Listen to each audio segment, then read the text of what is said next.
Zarina Borodina had spent years cleaning blood off strangers. Tonight, one of them would change her life. Hit that like button and tell me in the comments what you would do if 100 mafia men showed up at your door. And don't forget to subscribe to see how far this story goes. Midnight in Moscow smelled like rain and gasoline, sharp, cold, and sleepless. The streets outside her apartment pulsed faintly with the hum of engines retreating into the fog. Zarina Borodina adjusted the strap of her medical bag and climbed the final flight of stairs, her fingers stiff from another 16-hour shift. All she wanted was silence, a shower, maybe 2 hours of sleep before the next day began. But halfway up the last landing, she stopped. A smear of blood glistened on the metal railing. Dark. Fresh. Then another on the tile. And another. Her heart stuttered once. Then twice. He was slumped against her doorframe when she saw him. A man in a black shirt half torn open, one hand pressed to his forearm. The city's light caught the lines of his face, hard and controlled, despite the blood soaking through his sleeve. "I don't need help," he said, voice quiet but deep enough to carry weight. Zarina swallowed, instinct already overriding fear. "You're bleeding," she said, unlocking her door. "You do now." Inside, her small apartment smelled faintly of disinfectant and coffee grounds. She sat him on the edge of her couch, switching on the desk lamp. The soft light framed his features. The sharp jaw, the calm defiance, the kind of composure that didn't belong to normal men. "What happened?" she asked, kneeling beside him with a sterilized pad. He studied her instead of answering. Then, after a pause that stretched too long, he murmured, "Someone who thought they could win." Her fingers hesitated at the sound of it. The voice, low, deliberate, felt like it carried command by nature, not by force. When she dabbed antiseptic on the wound, his jaw tensed, but his eyes never moved from her face. "Hold still," she whispered. He almost smiled. "You think I don't know how to hold still?" The moment thickened with quiet. Just the soft rhythm of breath, the sting of alcohol, the hum of city lights filtering through the window. She worked quickly, methodically, her focus absolute. When she finished stitching, he pulled the sleeve down and stood with quiet authority. "You shouldn't open your door for strangers, Zarina." She froze. He knew her name. And before she could ask how, he was gone. Just a whisper of cold air and the faint click of the door latch. Minutes later, the sound of engines returned. Not one. Dozens. Zarina looked through the window. Black SUVs lined the entire street. Men in suits stepped out, forming rows like soldiers under the dim glow of streetlights. That's when she realized. The man whose blood she just cleaned wasn't just dangerous. He was Malik Polyakov. And 100 of his men now stood by her porch.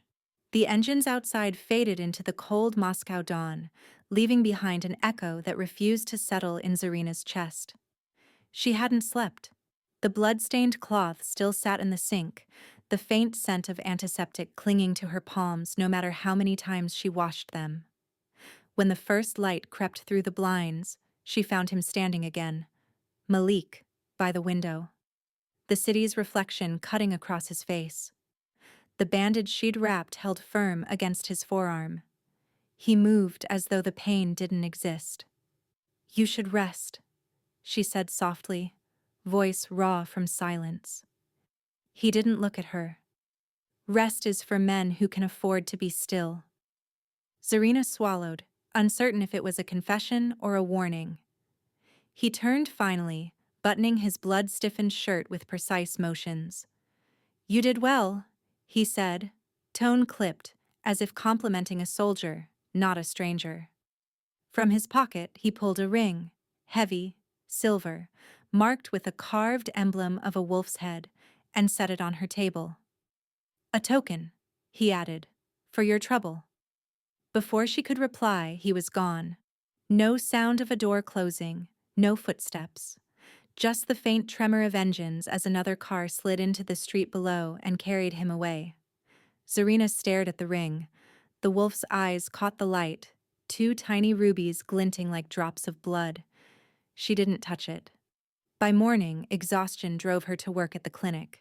She almost convinced herself it had been a fever dream, until, during a lull, she mentioned the strange visitor to her colleague, Pavel. "He left a ring," she said, half smiling, trying to sound casual. "Silver, with a wolf's head." Pavel's expression drained of color. "A wolf?" His chair scraped the floor as he stood. "You're joking." "Why?" He leaned closer, voice low. "That's the Polyakov crest. You don't keep something like that, Zarina. You hide it. Or you pray he takes it back." Her stomach turned to ice. That name. Polyakov. She'd heard it in whispers, half urban legend, half threat. People didn't speak it loudly in Moscow. At home that night, she searched it anyway. Malik Polyakov, heir to the Polyakov Bratva, arrested twice, never convicted. Known for his precision, his silence, his merciless code. Zarina stared at the photo on her screen, his eyes the same cold steel as the man who'd bled on her couch. Outside, headlights flashed across her window. Engines again. And this time, they didn't fade. The rumble of engines grew louder until it filled the room, vibrating through the floorboards and into Zarina's bones. She moved to the window, her breath fogging the cold glass. The narrow street below was swallowed by black SUVs, their headlights cutting through the mist like blades. Her pulse raced. Someone knocked. 3 measured taps, neither frantic nor hesitant. She froze, every instinct screaming to stay silent. The knock came again. "Miss Borodina," a voice called, deep and steady. "Mr. Polyakov requests your presence." Her throat went dry. "Mr. Polyakov." Hearing it aloud confirmed everything she'd tried to deny since last night. When she opened the door, 2 men stood there in immaculate suits. Their expressions gave nothing away, just the detached focus of people who answered to power. One extended a gloved hand toward the hallway. "This way, please." I have work," she stammered. The taller one met her eyes. "You won't." There was no threat in his tone. That made it worse. Moments later, she found herself in the back seat of an SUV, hands clasped tightly in her lap. The city blurred past, the dawn sky a smear of gray over Moscow's industrial outskirts. Neither man spoke. Only the faint buzz of a radio and the rhythmic hum of the tires filled the silence. When the convoy finally slowed, she saw it. Steel gates sliding open to reveal a vast compound on the river's edge. Glass walls, quiet guards, and the kind of wealth that made sound itself seem like an intrusion. Malik waited at the entrance, bandaged arm resting casually at his side. He looked untouched by the chaos she imagined his life carried, his gaze cool, assessing. "Zarina," he greeted, as if her arrival had been a matter of schedule, not abduction. She hesitated at the base of the steps. "Why am I here?" He regarded her for a moment before replying, "Because you were seen." "Seen? When you helped me? My rivals have eyes everywhere. They think you're important now, which means you're in danger." Her pulse thundered in her ears. "Danger? I didn't do anything." Malik's expression didn't change. "You saved my life," he said simply. "In my world, that makes you family. Or bait." The air between them stilled. Outside, the mist drifted over the river, soft and gray, muffling the city's noise. Zarina realized then that her quiet, invisible life was gone, and she had no idea which was worse, being Malik Polyakov's family or being his bait. Zarina woke to the muted sound of water. For a moment she thought it was rain. Then her eyes adjusted and she saw the slow shimmer of the river through a wall of glass that stretched from floor to ceiling. The room was beautiful, too beautiful. Soft gray sheets, polished stone floors, minimalist decor. It could have been a hotel suite, if not for the two men standing outside the door, motionless. Her breath caught. She wasn't dreaming. She was here. The events of the night before unraveled slowly in her mind. The engines, the gates, Malik's calm words. She swung her legs off the bed, still wearing yesterday's clothes, and crossed to the window. The morning mist rolled off the river in waves, blurring the horizon into silver. When she opened the door, one of the guards straightened instantly. "Breakfast is served, Dr. Itza." The word, "little doctor," made her pause. It wasn't mockery, but reverence. Still, it carried a quiet reminder. She was known, watched, owned. She followed them through silent halls. The compound felt more like a museum than a home. Cold glass, concrete, and the hum of hidden cameras. Every turn revealed another glimpse of Malik's world. Men training in the courtyard, voices speaking Russian into earpieces, weapons cleaned with precision. At the far end of a long dining hall, Malik sat alone. A single place set across from him. The river light fell across his face, highlighting the faint scar near his temple. "Sit," he said simply. She obeyed, if only because defiance seemed pointless. For a while they ate in silence, the soft clink of silverware, the low murmur of guards outside. Finally, Malik spoke. "Why did you help me?" Zarina looked up. His tone wasn't suspicious. It was curious. "I'm a medic," she said quietly. "That's what I do." "That's not an answer," he replied. His gaze held hers, steady, searching. She hesitated. Because no one else would. Something in his expression shifted, a faint easing of the jaw, the smallest ghost of surprise. Then it was gone, replaced by that same impenetrable calm. He leaned back, studying her as if weighing a decision he hadn't yet made. "You have courage, Zarina," he said finally. "But courage is dangerous in the wrong company." Her stomach tightened. The glass walls suddenly felt smaller, the air thinner. Because even surrounded by beauty, she could feel it. The cage closing in. The compound slept lightly, if at all. Even at midnight, shadows moved past Zarina's window, guards rotating, low murmurs drifting through the hall. Sleep refused to come. The glass walls seemed to amplify her thoughts, reflecting her face back at her like a ghost. Restless, she stepped barefoot into the corridor. The air smelled faintly of smoke and leather. Somewhere down the hall, music played, soft, melancholic, a single violin echoing off the walls. She followed it. Malik stood in front of a mirror in what looked like an office turned sanctuary. His shirt hung over a chair, his back bare beneath the dim light. The stitches she'd sewn traced a thin red seam along his forearm, healed perfectly. But it was the other marks that caught her breath. Scars.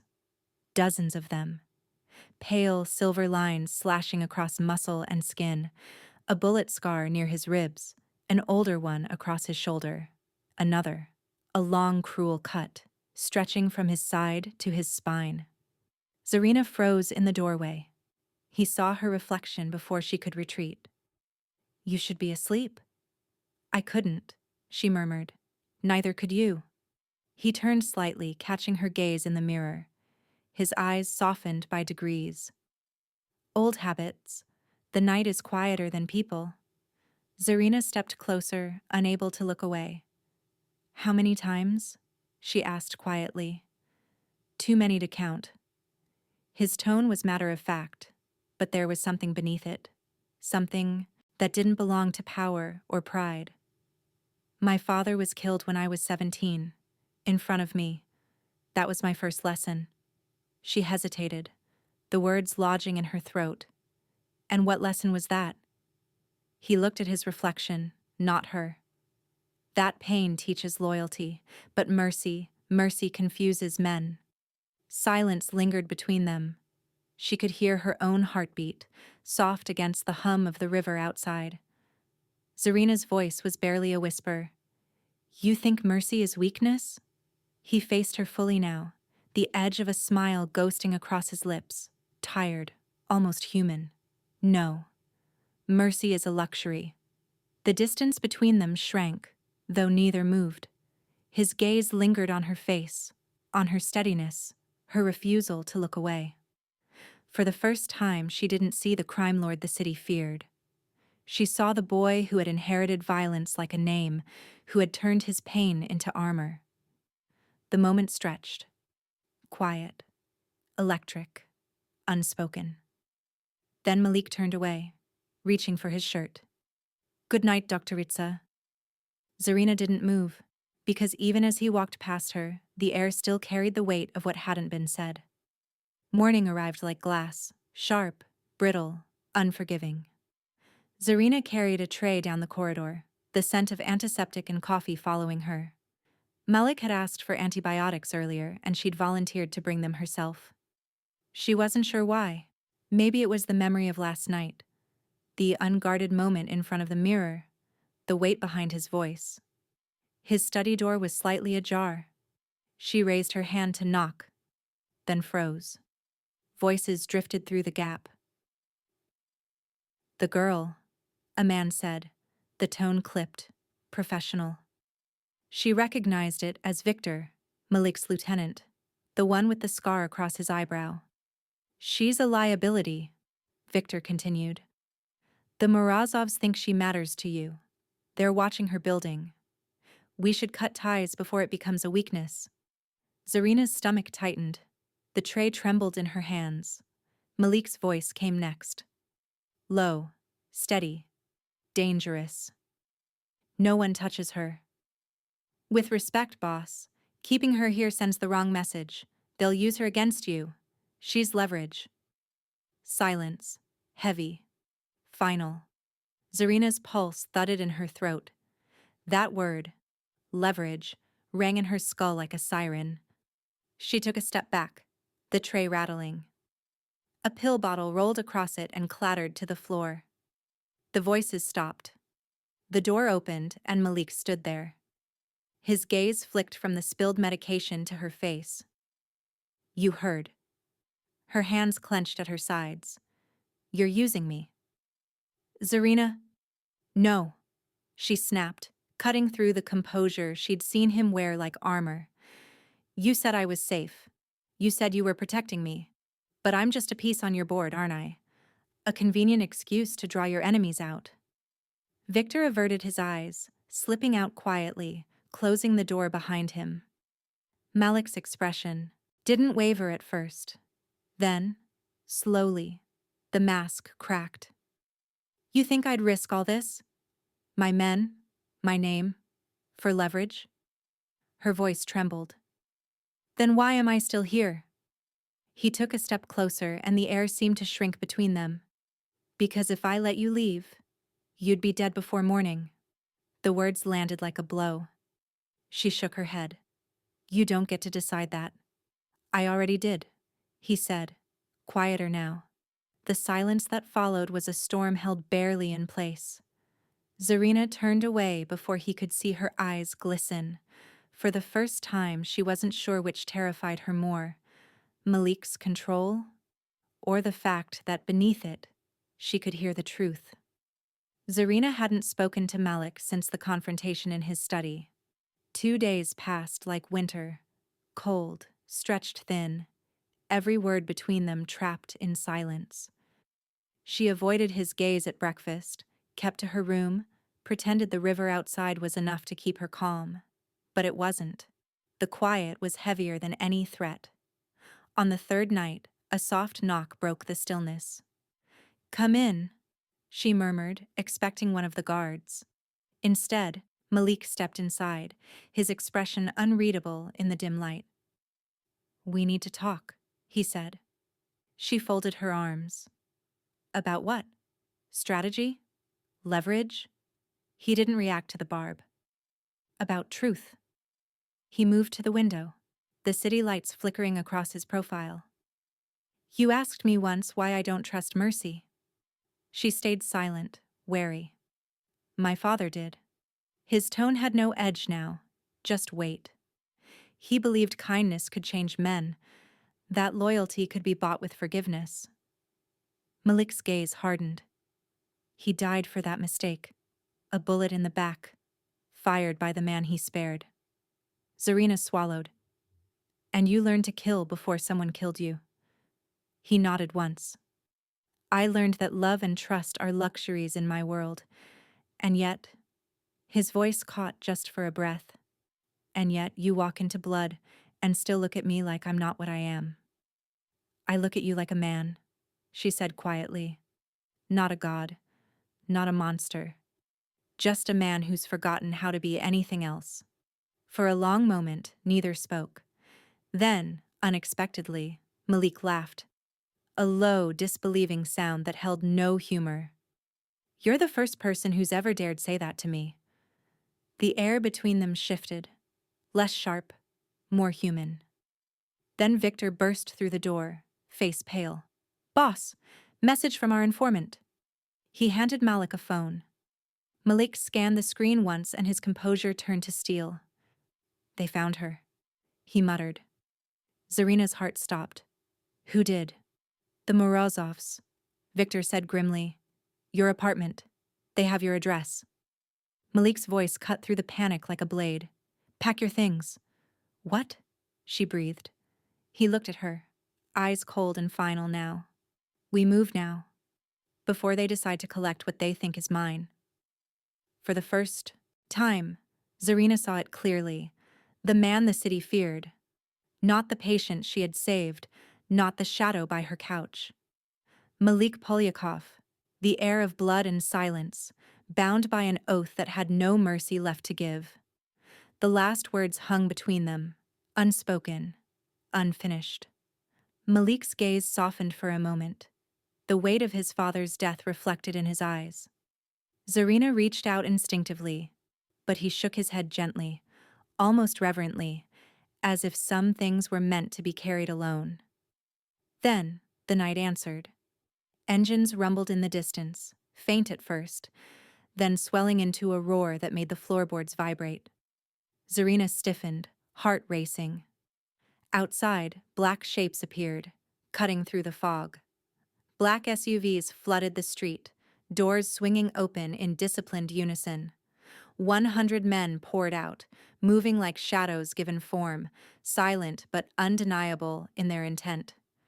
She pressed against the curtain, breathless, every instinct screaming danger, but Malik remained calm, almost reverent, a pillar in the storm. You saved my life, he said quietly, voice steady over the rumble. They're here to return the favor. The street transformed beneath them. The men fanned out, forming a wall of black, a fortress that turned the mundane block into a stage of power.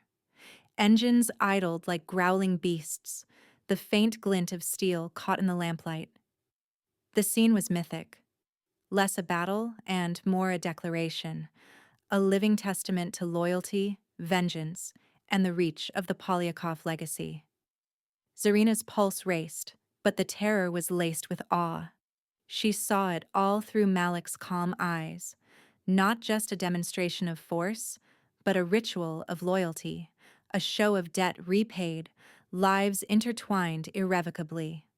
The night no longer felt ordinary. It had become something larger, something that demanded acknowledgement. Malik turned to her, a shadow of a smile cutting across his face, the intensity of his presence undeniable. Once you've seen this, once you've felt it, there's no returning to who you were. And she understood. The engine's roar softened into a low hum.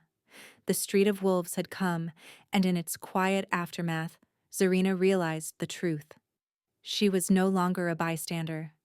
She was part of this world now, entangled, irreversible, and bound to the power Malik commanded.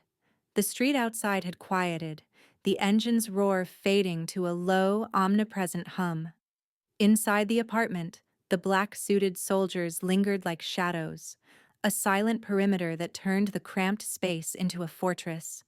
The fog of adrenaline still clung to Zarina, but the intimacy of the moment pressed closer than the threat outside. Malik moved toward her, deliberate, unhurried. The weight of his presence filled the room. He didn't speak immediately. Instead, he let the silence stretch, letting her feel the gravity of the city, of the night, of everything they had survived together. Finally, his voice cut through the stillness, calm, unwavering, yet edged with something raw and unyielding. "You have two paths," he said. He gestured to the soldiers lining the walls, a living testament to the power he commanded. "Stay with me, and I'll burn this city to keep you safe. Walk away, and I'll make sure no one ever finds you again." Zarina's chest tightened. The moral question she had faced once before, the choice to help or flee, returned, now sharpened, laden with stakes far greater than she had imagined. Her heart was no longer neutral. The fear and awe, the exhilaration of survival, the unspoken trust between them, all of it pressed on her. Her gaze drifted to Malik, and then to the city outside the window. The lights reflected in his eyes, golden and dangerous, a mirrored skyline of promises and peril. She swallowed, her voice trembling only slightly. "What happens if I stay?" "Then the war ends with you," he said simply, the words precise and absolute, as if fate itself had been compressed into that single sentence. The room held its breath. Even the soldiers seemed suspended in the quiet, a tableau of readiness around them. Outside, the night stretched endlessly, a canvas of both possibility and doom. The city was silent now, but every shadow whispered of the battles yet to come. Zarina felt the weight of her choice, the pull of safety and power versus freedom and uncertainty. And yet, in the curve of his jaw, the quiet steadiness of his hand, and the promise etched into the steel of the night, she recognized the answer she had been seeking without knowing it. She didn't move. She didn't speak. She simply looked, and Malik's eyes held hers, unflinching, as if the answer was already written in the space between them.